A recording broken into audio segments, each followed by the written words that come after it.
नमस्कार मित्रांनो, आपण पाहत आहात कृषी क्रांती सेवा यूट्यूब चॅनल. हे बघा, आपण तुम्हाला एक पहिला व्हिडिओ टाकला होता, त्याच्यामध्ये स्ट्रॉंग आर्म आणि राऊंडअपची फवारणी करा म्हणून सोयाबीनच्या नंतर लगेच उगवणीपूर्वी. हे बघा आपले शेतातला रिझल्ट. आपण तेच केलं तर 50 ml राऊंडअप स्ट्रॉंग आर्मच्या एका पुडीमध्ये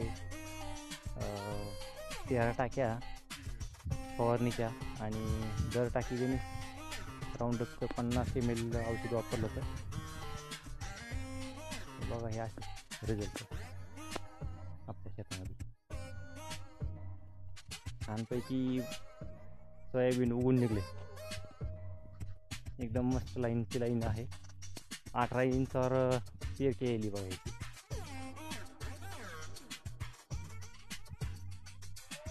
आणि तण मात्र कसलंच काही नाही, एकदम बेस्ट रिझल्ट आला.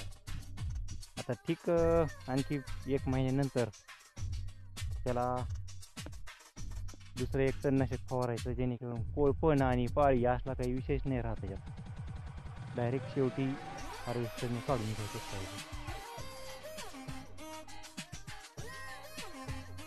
चालतंय.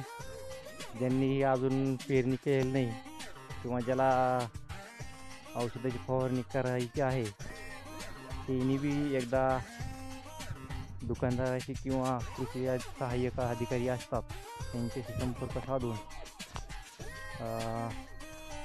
स्ट्रॉंग आर्ममध्ये राऊंडअप फवारायचं किंवा नाही फवारायचं हे विचारपूस करूनच फवारा.